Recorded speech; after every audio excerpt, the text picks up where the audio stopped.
Hi friends, welcome back to another episode of Generation Tech. My name is Alan. One of the largest problems with Rian Johnson's Last Jedi is that it failed to build on many of the ideas J.J. Abrams had introduced in The Force Awakens. This should be pretty obvious, but when you have a trilogy, every individual movie should somehow link to the grander narrative. You introduce the protagonist in the first film along with maybe some bad guy, maybe you hint towards some greater evil controlling that bad guy, and by film 3, we're at Return of the Jedi, or King, whatever. All the pieces are set and very little introduction needs to be done. And all we're waiting for is that climactic battle. Look, I'm all for experimental narratives and changing the norm and pushing the boundaries, but what Rian Johnson did in The Last Jedi is very obvious. He focused on his story, and his story alone, in what I can only describe as a selfish, individualistic pursuit. He didn't really care that his story would make it incredibly difficult for the next director or creator who came along in the trilogy. He didn't care about the potential backlash that his film would create for the entire franchise. He just wanted to make sure that his film was cool.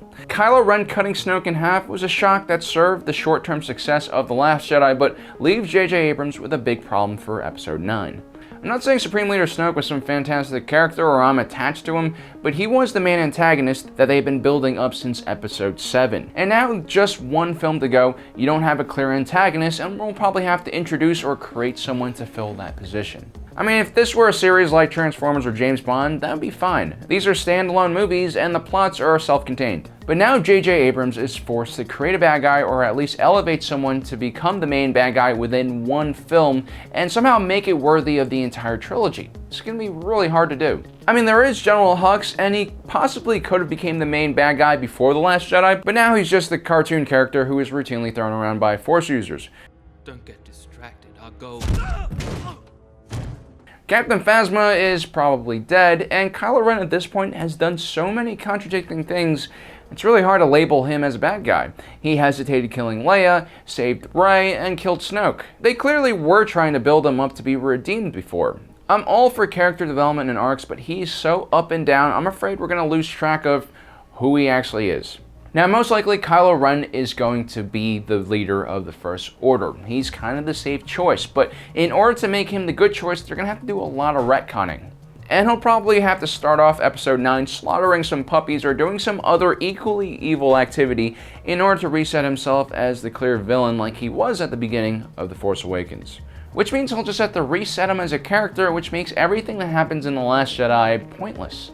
All those little plot points, from his self-doubt after killing his father, to purposely wearing extremely high pants and no shirt to impress Rey in their forced FaceTime chats, to killing Snoke, would be pointless.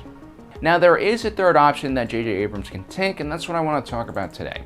What if he were to reintroduce a character that is so well known that there needs to be very little backstory about that character? Maybe some ancient evil from the Old Republic period, but what if it's someone a bit more obvious, someone from the original trilogy?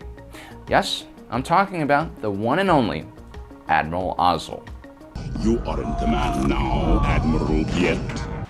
Joking. I'm talking about old Palpy McScrotumface, Dark Lord of giant space stations with terrible flaws in their design. So clearly at the end of the Return of the Jedi, we see Darth Sidious get thrown down a reactor shaft, which, by the way, goes all the way down to the central reactor, and since he's on the surface of the Death Star in his throne room, located here, and because the Death Star 2 was 200 kilometers in diameter, he must have fallen at least 100 kilometers before he reached the reactor core. As long as he doesn't hit any grate or laser containment field or just explodes in a ball of anger. And it would have taken him 30 minutes to get to the center, so he would have had plenty of time to think about his life and reflect a little bit, or maybe even use the Force to slow himself down.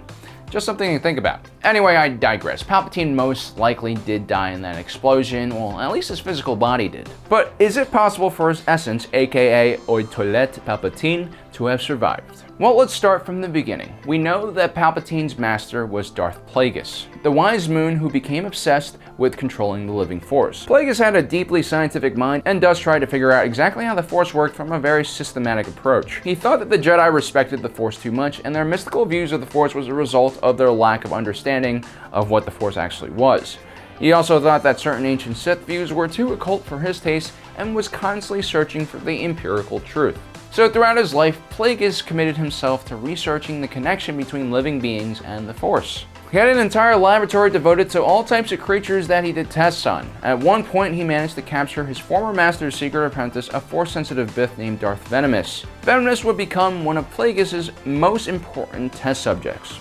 Plagueis also had a vast collection of ancient Sith works and holocrons where he looked at ancient Sith teachings. He also learned ancient Sith alchemy, which not only had the ability to repair the body, but could even bring inanimate things to life. He rediscovered many Force techniques that had been lost for thousands of years because of the constant battles that raged between the Jedi and the Sith. But his main focus and the accumulation of all of his work was over how to control the midichlorians. What Darth Plagueis observed very on when he killed his own master was that when a living being died, their midichlorians also deserted the body. For decades, he tried to figure out how to keep midichlorians in the bodies of individuals that were dying. After all, Plagueis was actually afraid of death, and his end goal was to escape it. 42 years before the Battle of Yavin, Darth Plagueis was finally able to kill and resurrect Darth Venomous several times until his organs finally gave out.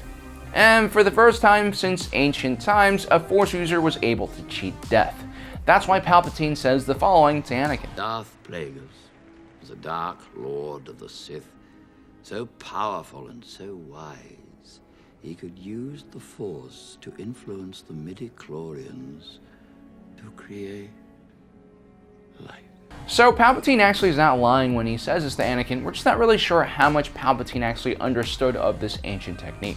In the novel, Palpatine is clearly assisting Darth Plagueis during the experiment where he resurrects Venomous. The author states that Palpatine is shocked when he witnesses Plagueis resurrecting the Sith apprentice.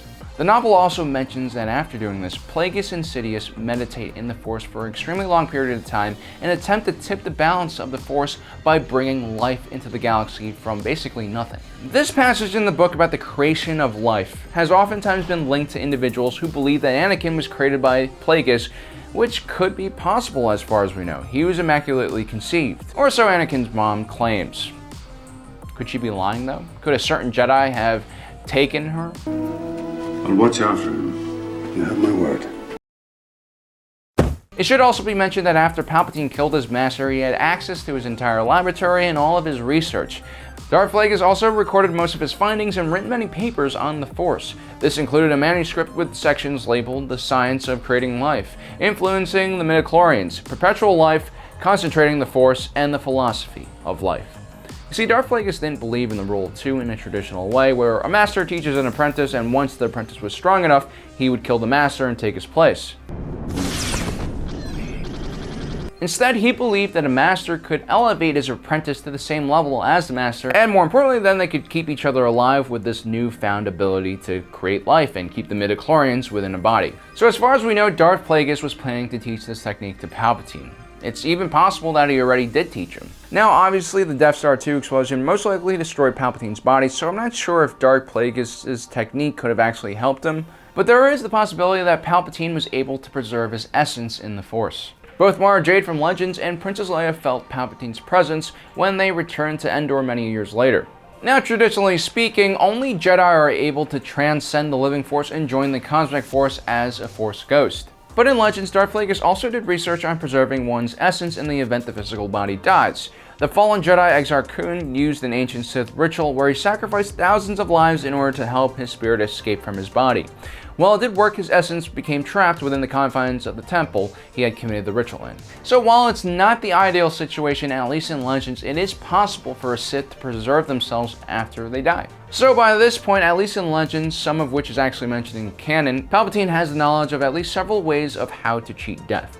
And knowing Palpatine, he most likely prepared for the possibility of his death. As a matter of fact, his entire contingency plan is exactly that. It's extremely devious, well thought out, and thorough. So it's almost obvious that he would also plan to try to not die. And I can't just begin to believe that the only reason Palpatine set up all those observatories in the outer rim of the galaxy just to find new hyperspace routes. He must have had some kind of backup plan, either through resurrection, or maybe even transferring his essence into a clone, like he did in Legends. I mean, why else would he have a contingency plan where he sends his most loyal subjects into the unknown region to recreate basically a second empire?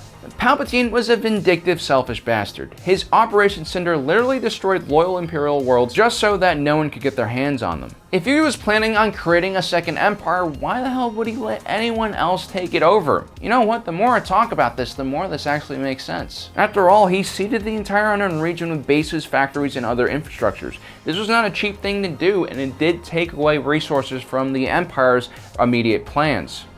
He also hand-selected all those loyal subjects that I was talking about and chose basically the most capable individuals. I don't believe for a second that Palpatine would create the First Order just for stability and the greater good of the galaxy.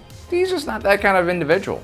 And that's where we leave off. Kylo Ren is the obvious choice for the future leader of the First Order. And before Rian Johnson threw away J.J. Abrams' notes, Supreme Leader Snoke would have been the answer. But now we're given a new hope. With every obstacle and terrible second movie in a trilogy, we're given the opportunity to expand to something new and at the same time return to something good. Palpatine is well known by all generations of the Star Wars community and would need no introduction or hastily assembled backstory. And if you really think about it, after all the fan backlash and controversy that Disney has gone through this year, having Palpatine come back is probably the only way you're gonna get those die-hard fans to come back. And knowing Disney and their love for money, well, everything is starting to make more sense. Well guys, let me know in the comment section below what you think about this theory. Not really sure what's going to happen. Most likely it will be Kylo Ren, but it would be cool to see Palpatine. Don't forget to subscribe, hit that notification button. As usual, my name is Alan. Thanks for joining us today. If you're watching this, you are Generation Tech.